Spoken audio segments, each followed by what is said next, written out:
Olá pessoal, nossa aula de ciência de hoje sobre gases da atmosfera, tá?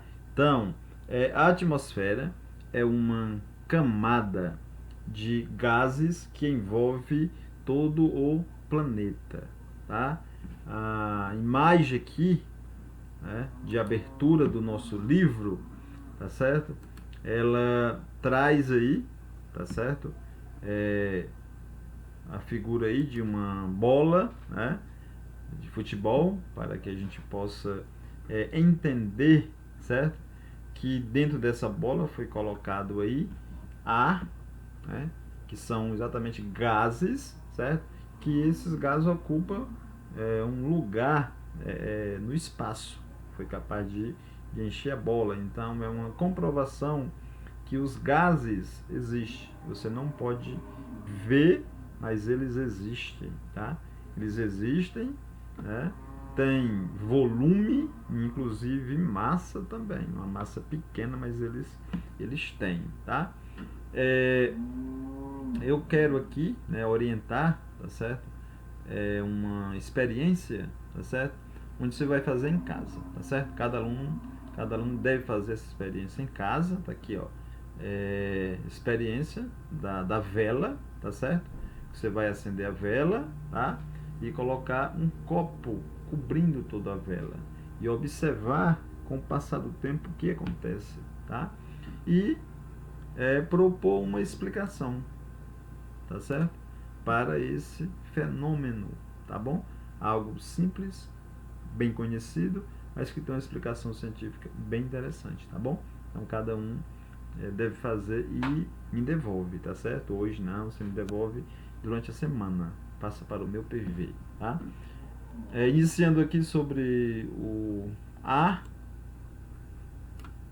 que é uma mistura, o ar, né, atmosférico, que vai formar toda a atmosfera, que é formado por gases, tá certo? Então, ele é uma mistura. Você não consegue ver, mas aqui, se a gente colocar em um recipiente desse aqui, ó, gás oxigênio, nós não estamos vendo. Gás nitrogênio, também não consegue ver. Junta os dois, tem uma mistura, você não consegue ver, tá certo? Então, aqui, né, nós estamos envolvidos por uma grande camada de gases, embora a gente não consiga ver, mas através de alguns experimentos é possível comprovar a existência desse gás. Inclusive, essa experiência aqui é uma das formas de comprovar que realmente esses gases eles existem. Tudo bem? Em relação à quantidade de gás, tá certo? Aqui no nosso meio, se você pegar uma certa quantidade de ar, tá certo? A relação vai ser o seguinte, ó.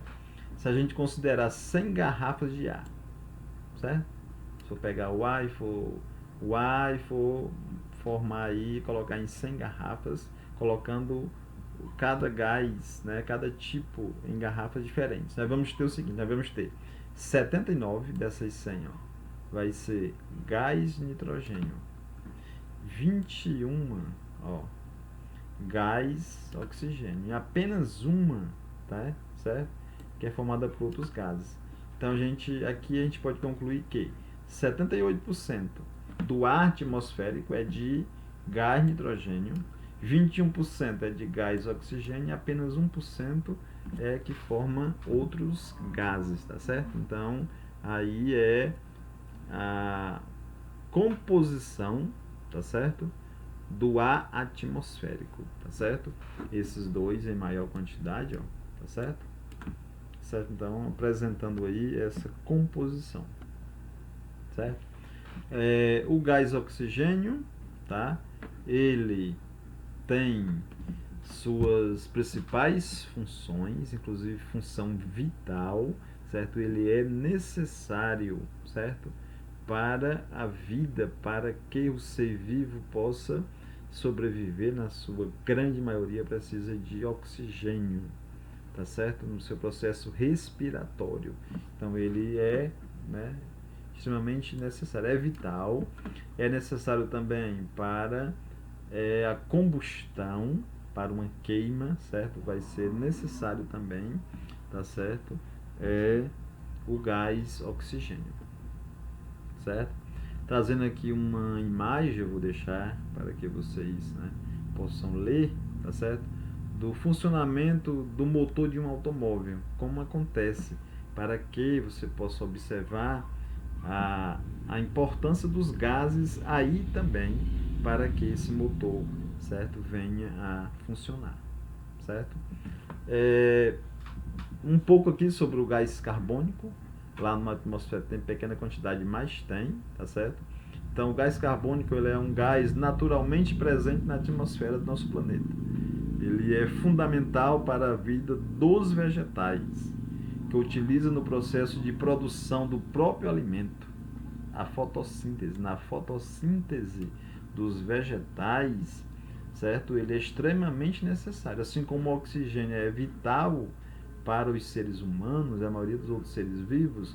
O gás, tá certo, carbônico, é necessário para a vida, tá certo, dos vegetais, certo? E ele é um dos gases, né, que é expelido pelo escapamento do veículo, que inclusive é um dos poluentes, né? Ele não tem cor nem cheiro, é produzido na queima da gasolina, álcool, né, e vários outros combustíveis. Então, liberado aqui, ó, tá certo? No processo aí de combustão. Poluição do ar, tá? Indústrias, veículos e outras fontes, né, que realiza queima de combustível fóssil, certo? Provoca poluição no ar, certo? Entre os principais poluentes atmosféricos estão alguns sólidos dispersos no ar na forma de pequenas partículas e alguns gases como monóxido de carbono, tá? Dióxido de enxofre, óxido de nitrogênio, ozônio, certo?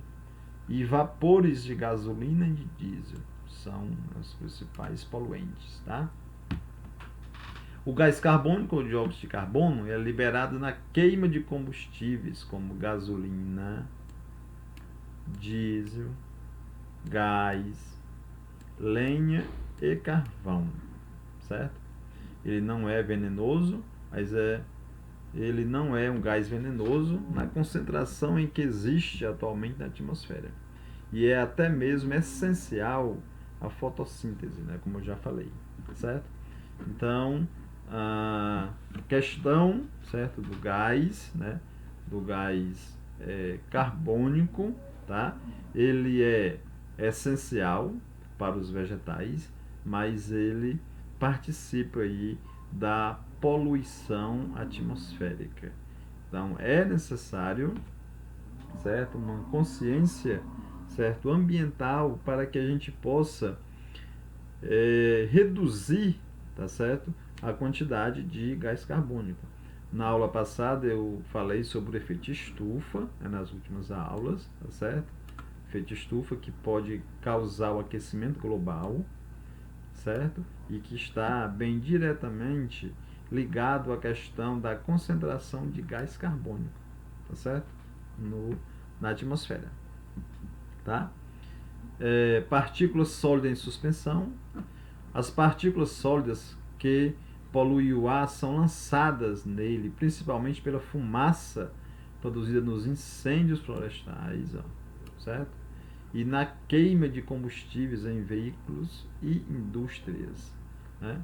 Por serem muito pequenas, boa parte dessa partícula permanece bastante tempo suspensa no ar, caindo lentamente ou sendo arrastada pela chuva. Além da sujeira que faz, escurecendo edifícios e monumentos, a poluição por partículas em suspensão na atmosférica aumenta a sensibilidade dos pulmões, certo? A outros poluentes, o que provoca ou agrava doenças respiratórias, sobretudo em crianças, certo? Então, doenças respiratórias, né, muitas vezes são decorrentes dessa poluição. o ozônio, né, como poluente, tá? Então, o ozônio, certo? Ele é um poluente, certo? É um dos gases responsável pelo ardor que sentimos nos olhos em locais em que o ar esteja muito poluído, certo? Então, ele, tá certo? Ele é produzido, tá certo? Através aí, certo? Do contato de óxido de nitrogênio, certo? Que entra em contato com o ar, certo? E aí vai ter a produção, certo? Do ozônio, tá? Estamos aqui encerrando a nossa aula, tá? Esse material está disponibilizado para vocês, tá certo? Em vídeo aula, e eu vou deixar também esse material em PDF, onde, certo, cada aluno pode estar estudando e se aprofundando mais ainda, tá certo? Um forte abraço e até nossa próxima aula.